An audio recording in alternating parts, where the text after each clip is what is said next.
Hello, everybody, and thank you to Catherine for inviting me to speak with you all today. Again, my name is Alan Haig. I'm president of Haig Partners. I've had the pleasure of meeting some of your other panelists today, so I hope I can hold up my end of the bargain here for Catherine. Our firm is a buy-sell advisory firm. It's a boutique investment banking firm that focuses on the dealership space. Our main focus is on the automotive side, but we also sell heavy-duty truck dealerships like Freightliner stores, as well as RV dealerships. And it's interesting to see the similarities and differences between those business models. I would say auto retailers probably have the most balanced business model in that they care about new vehicle sales, used vehicle sales, F&I, and fixed. Some care about fleet. That'd be maybe another department.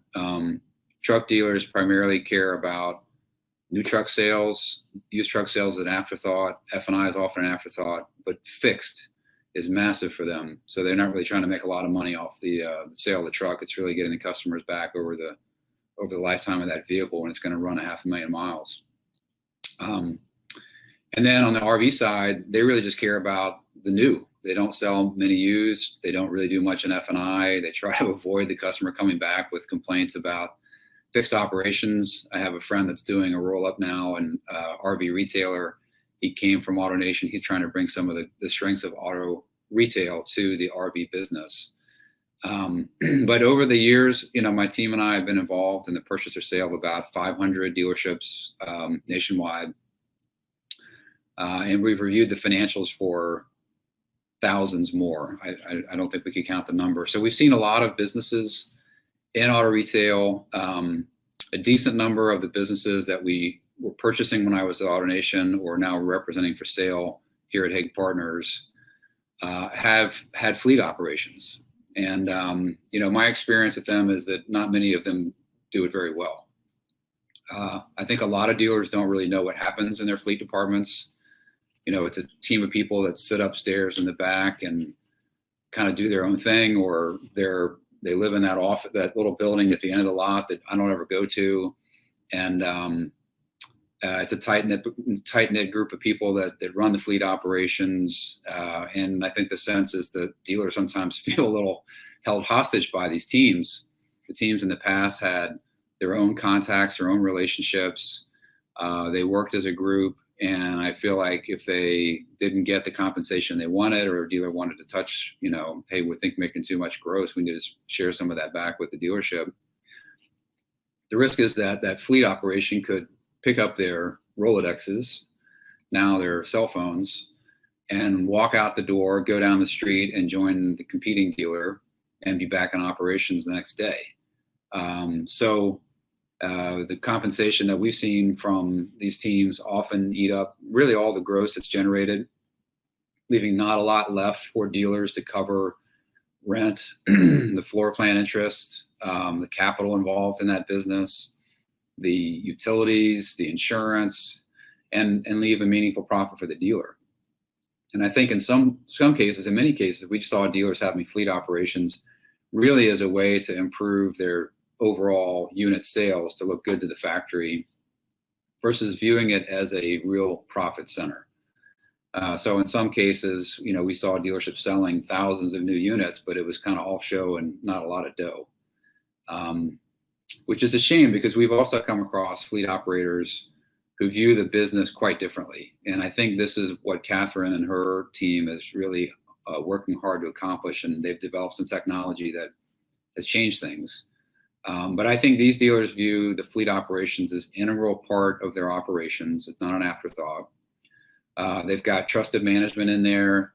They view the relationships with the customers as core to their own businesses versus relationships that might belong to the salespeople.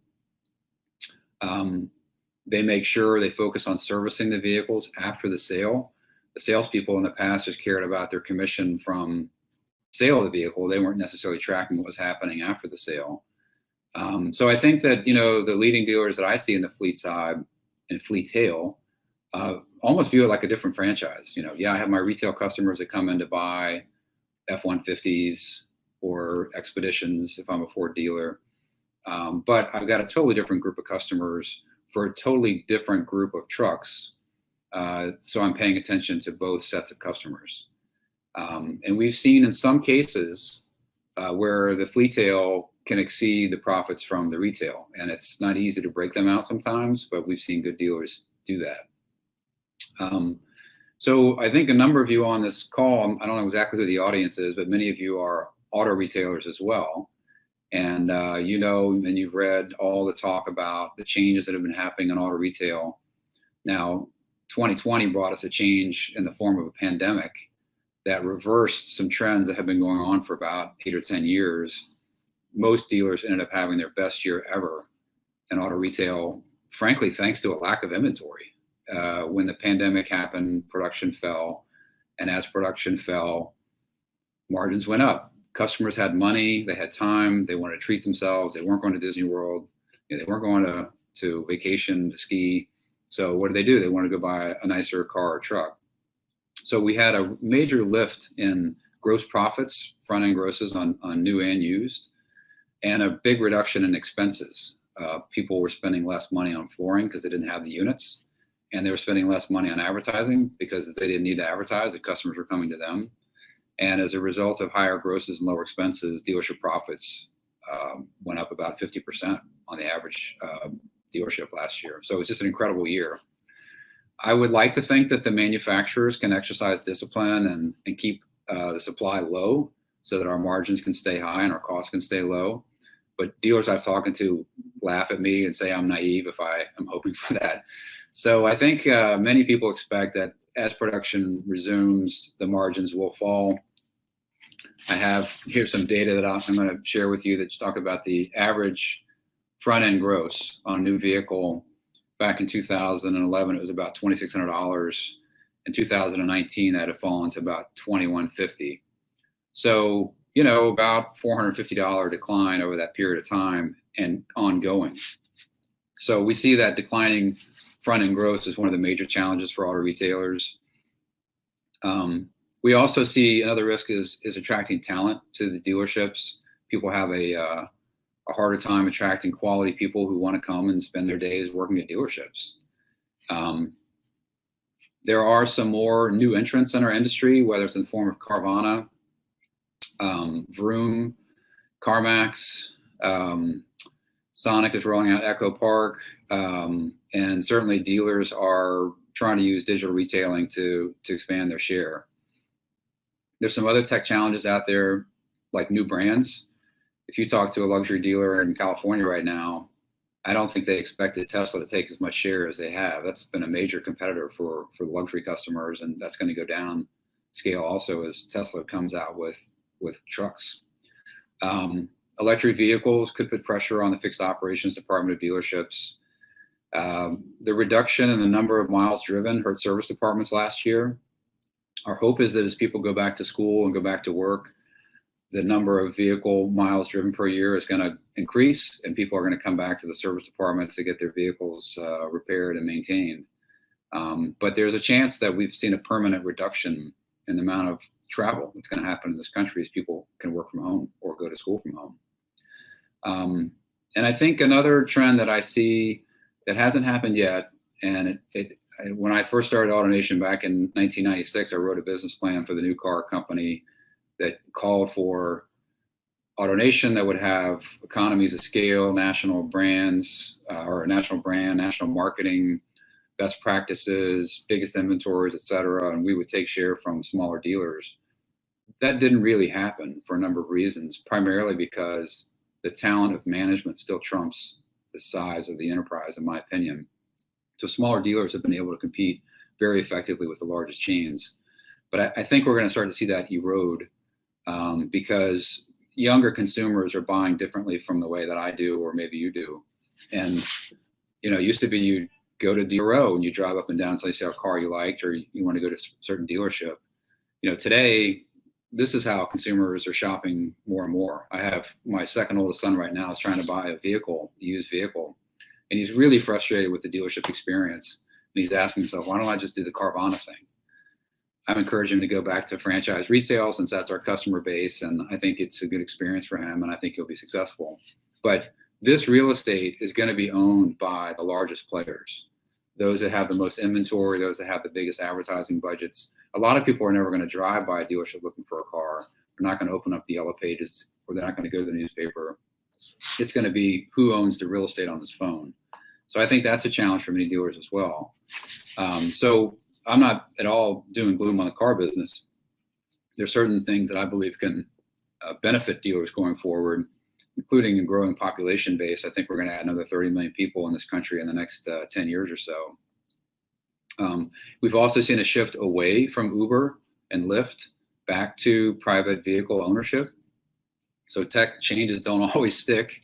You know, people realize, like, I think I'd rather be driving myself in my own car that's clean rather than sitting in the backseat of a vehicle that's been occupied by somebody that's driven 50 people that day. So public transportation is declining. Private car ownership is increasing.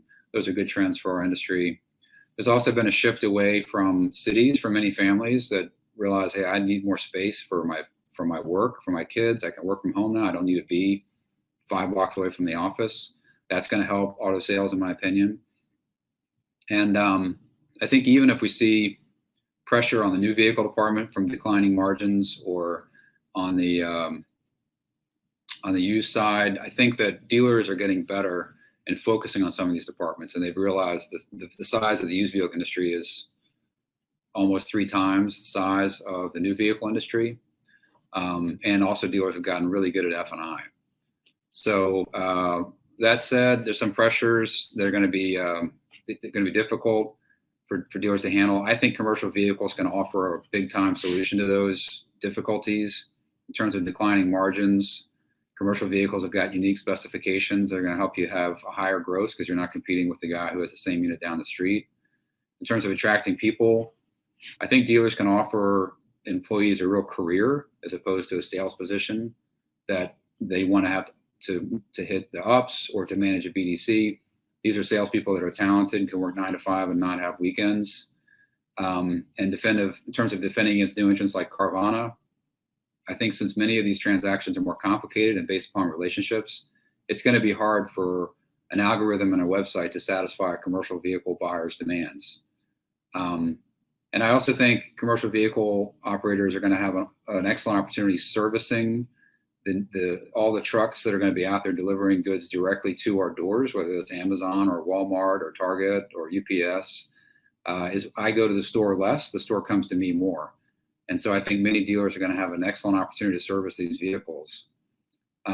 So those are my thoughts in terms of commercial vehicles. I know a number of dealers that have focused on this, and they can significantly boost the bottom line in terms of annual profits, and maybe even more importantly, significantly increase the value of their business. So it's more resilient, it's broader, it's more B2B, it's harder for retail business to be taken away from them because of these relationships and technologies that they deploy. So I think I hit my limit. I'm getting some text saying it's time to wrap up. So I appreciate the opportunity to talk to all of you. I don't know if there's any time for Q&A. Catherine can share my contact information if anyone wants to reach out and discuss this with me. Thank you.